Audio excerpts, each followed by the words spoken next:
ఓం శ్రీ గణేశాయ నమః. ఓం శ్రీ గురుభ్యో నమః. ఓం శ్రీ మహాగాయత్రీమాత్రే నమః. శ్రీ మహాగాయత్రీమాత యూట్యూబ్ ఛానల్కు శ్రోతలందరికీ సాదర స్వాగతం. ఆహ్వానించువారు కాశీవజ్ర సుబ్రహ్మణ్య శర్మ, నిడదవోలు. త్రివేణీ సంగమ మహిమ ఇంకొక ఇతిహాసము. సహస్ర భగచిహ్నితుడైన ఇంద్రుడు సహస్రాక్షుడగుట.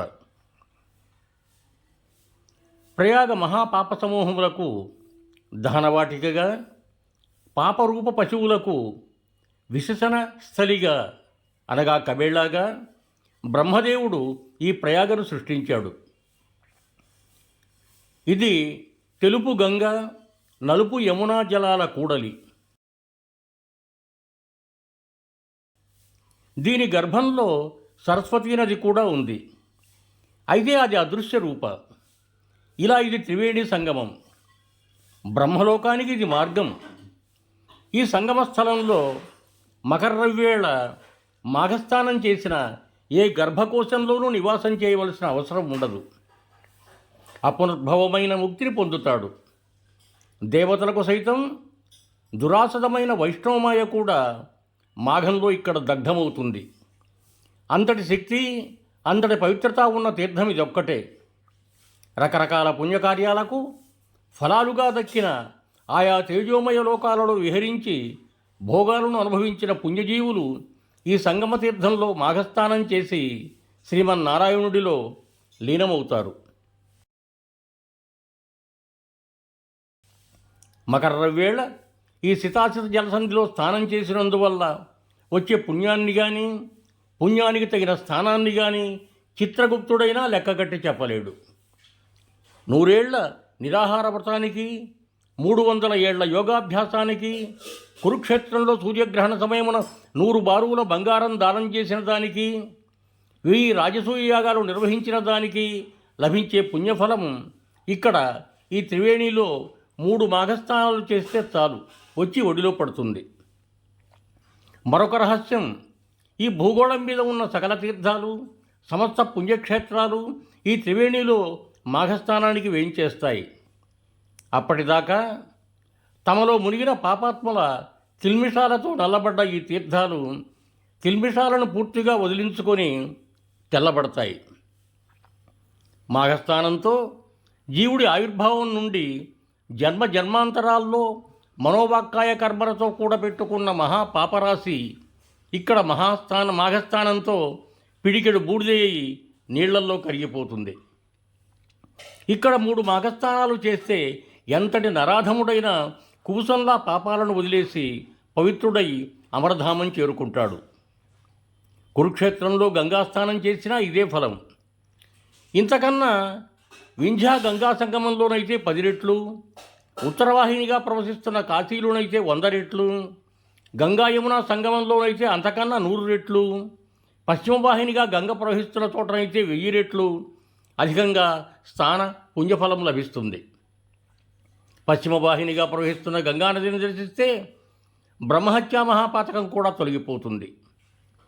పశ్చిమంగా ప్రవహించే గంగానది కాళిందులో సంగమం చేసిన చోట మాఘస్నానం చేస్తే కల్పాంతం సంప్రాప్తాలైన నిఖిల దోషాలు అస్తమిస్తాయి. అందుకనే ఈ త్రివేణి సంగమాన్ని అమృతము అని కల్పాంతరాల నుండి కీర్తిస్తున్నారు మహర్షులు. ఇక్కడ మాఘస్నానం ముహూర్తం దేవతలకు సైతం కష్టసాధ్యం. అణిమాది గుణసిద్ధులైన యోగీశ్వరులు, సతీ సమేతులై హరిహర విరించి పురంధరులు, ఆదిత్యులు, మరుత్తులు, గంధర్వులు, బ్రహ్మజ్ఞానులు, గుహ్యకులు, కిన్నెరులు, నాగులు, అలాగే ఘృతాచి, మేనక, రంభ, ఊర్వశి, తిలోత్తమ ప్రభృతి అప్సరోత్త బృందము, పితృదేవతా గణము అందరూ ఈ త్రివేణి సంగమంలో మాఘస్నానం చేయటానికి వస్తారు.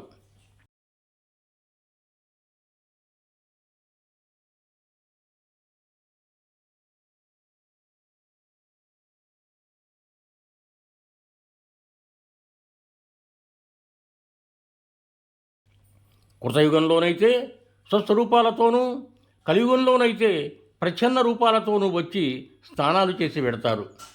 ఈ ప్రయాగలో ముమ్మారు మాఘస్నానం చేసిన వారు 1000 అశ్వమేధాల కన్నా అధిక పుణ్యఫలం పొందుతారు.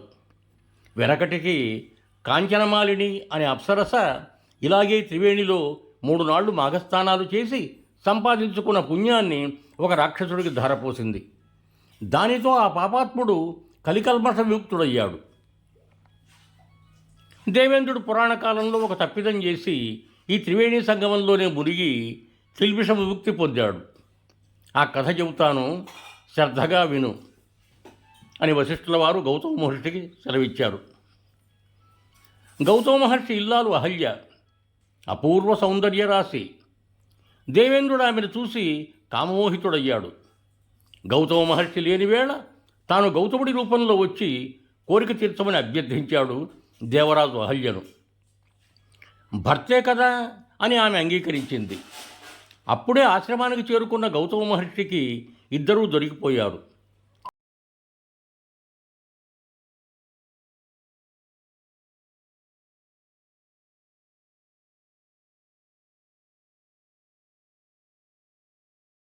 కామంతో ఆశ్రమంలో ధర్మహాని చేసినందుకు మహర్షి కోపోద్రిక్తుడై ఇంద్రుడిని శపించాడు. దానితో ఇంద్రుడు కురూపి అయి సహస్ర భగచిహ్నితుడయ్యాడు. వివేకం ప్రదర్శించకుండా ఇంద్రుడికి లొంగిపోయినందులకు పాషాణములా పడి ఉండమని అహల్యను శపించాడు. తలదించుకొని దేవరాజు నిష్క్రమించాడు. అతి లజ్జాకరమైన ఆ కురూపం భరించలేక ఎవ్వరి కంటపడటము ఇష్టము లేక తనను తాను నిందించుకుంటూ అసహ్యించుకుంటూ మేరుపర్వతం చేరుకున్నాడు. ఇంద్రలోకాన్ని, ఇంద్ర పదవిని విడిచిపెట్టేశాడు. ఆ పర్వత శిఖరం మీద ఒక విశాల సరోవరం. ఆ సరోవరంలో ఒక బంగారు పద్మం. ఆ పద్మగర్భంలో దాక్కుని బలవంతంగా రోజులు నెట్టుతున్నాడు. చేసిన పాపానికి పశ్చాత్తాపంతో కోలుకోలేకపోతున్నాడు. ఈ కామం ఎంత నింజమైనది, వెంటనే నరకంలోకి తోసేస్తుంది. ఆయుస్సు, కీర్తి, యశస్సు, ధర్మము, ధైర్యము అన్నింటినీ ధ్వంసం చేస్తుంది. దురాచారుడైన మన్మధుణ్ణి ఏమి చేసినా పాపం లేదు. మానవులకు అత్యంత బలీయుడైన అంతఃస్థితుడు. అణచటానికి వీలు లేకుండా శరీరంలోనే తిష్ట వేసుకుని కూర్చున్న గూఢ దుర్మధుడు, నిత్యము అసంతుష్టుడు, మర్మభేదకుడు, ఆయువులను పీడించేవాడు మన్మధుడు. పద్మగర్భంలో దాక్కుని ఇలా ఇంద్రుడు కుమిలిపోతూ ఉంటే అక్కడ దేవలోకంలో పాలకుడు లేక బెగ్గడిల్లింది. దేవతలందరూ శచీదేవిని ముందు నిలుపుకొని దేవగురు బృహస్పతి దగ్గరికి వెళ్ళారు. సాష్టాంగపడ్డారు. గురుత్తమ, దేవపతి జాడ తెలియరాలేదు. ఎక్కడికి వెళ్ళాడో, ఎక్కడున్నాడో, ఎక్కడని వెతకాలి? ఏమీ తోచక మీ సలహా కోసం వచ్చాం. ఇంద్రుడు లేని నాకలోకం కొడుకు లేని వంశంలా క్షీణోన్ముఖం అవుతుంది. దీన్ని అరికట్టాలి. ఆలస్యం చేయకండి. వెంటనే ఆలోచించి ఉపాయం చెప్పండి. కర్తవ్యం ఉపదేశించండి అని ముక్తకంఠంతో దేవతలంతా బృహస్పతిని ప్రార్థించారు. శచీదేవి అయితే బిక్కముఖం వేసుకొని దీనంగా చూస్తూ నిలబడింది. దేవతలారా, శిష్యులారా, కంగారు పడకండి. ఇంద్రుడు ఎక్కడున్నాడో నాకు తెలుసు. స్వయంకృతాపరాధానికి, రజోగుణ ప్రేరితమైన ఒక పాపకృత్యానికి ఫలం అనుభవిస్తున్నాడు. నీతిమాలిన పనులు చేస్తే పరిణామాలు భయంకరంగా ఉంటాయి. రాజ్య మదోన్మత్తుడై కార్యాకార్య వివేకం కోల్పోయాడు. ఇహపరాలను నాశనం చేసే నింజము, గర్హితము, కుత్సితము, అవాచ్యమైన అకృత్యం చేశాడు. దైవోపహత చేసుకులై బాలీసులు ఇలా అపరాధాలు చేస్తారు. ఇహపరాలలో జన్మను నిష్ఫలం చేసుకుంటారు. చాలామంది ఇంతే. నడవండి, ఇంద్రుడి దగ్గరికి వెడదాం. బృహస్పతి బయలుదేరాడు. అతని వెంట దేవతలందరూ కలిశారు. మేరు శిఖరం చేరుకున్నారు. స్వర్ణకమలాల కొలను కనువిందు చేసింది. ఏ స్వర్ణకమల కోటరంలో ఉన్నాడో మహానుభావుడు బృహస్పతి ఎలుగెత్తి పిలిచాడు. వెంటనే ఇంద్రుడు బయటకొచ్చాడు. వస్తూనే గురువుగారి పాదాలపై పడ్డాడు. కాపాడండి, నా పాపానికి నిష్కృతి చెప్పండి. బుద్ధి తక్కువై అహంకరించి పాడు పని చేశాను. ఫలితం అనుభవిస్తున్నాను. కరుణించి తరుణోపాయం ఉపదేశించండి అని మొరపెట్టుకున్నాడు బృహస్పతితో. దేవేంద్ర, నీవు చేసిన నేరానికి శిక్ష అనుభవించావు కనుక తరుణోపాయం చెబుతున్నాను. పద, నేను వస్తాను. ప్రయాగ వెడదాం. అక్కడ త్రివేణి సంగమంలో మురుగుదువు కాని వెంటనే పాప విముక్తి పొందుతావు. బృహస్పతి వెంట బయలుదేరి దేవతలంతా ప్రయాగ చేరుకున్నారు. గంగా యమున శితాశిత జలవుఘంలో స్నానం చేశాడు దేవేంద్రుడు. పాప విముక్తి పొందాడు. బృహస్పతి సంతుష్టుడయ్యాడు. ఇంద్ర, పాపవిముక్తుడయ్యావు కాబట్టి నీకొక వరమిస్తున్నాను. ఈ క్షణం నుంచి నీ శరీరం మీద ఉన్న ఈ సహస్ర భగచిహ్నాలు ఈ క్షణం నుండి మారిపోయి సహస్రాక్షుడవుతావు. బృహస్పతి ఈ మాట అనటమేమిటి? దేవేంద్రుడి శరీరం మీద ఆ మార్పు వచ్చేసింది. పద్మాల్లాంటి సహస్ర లోచనాలు సాక్షాత్కరించాయి. సహస్ర కమలాల మానస సరోవరంలా భాషించాడు ఇంద్రుడు. బృందారకులు జయ జయధ్వనాలు చేశారు. మునీశ్వరుడు మంగళాశిస్సులు అందించారు. గంధర్వులు స్తోత్రపాఠాలు వినిపించారు. అప్సరసలు ఆనందలాస్యాలు ప్రదర్శించారు. అందరూ తిరిగి అమరావతి చేరుకున్నారు. అంతటి మహిమ కలది ప్రయాగ గంగా యమున సరస్వతి త్రివేణి సంగమం. సర్వే జనా సుఖినో భవంతు. ధన్యవాదములు.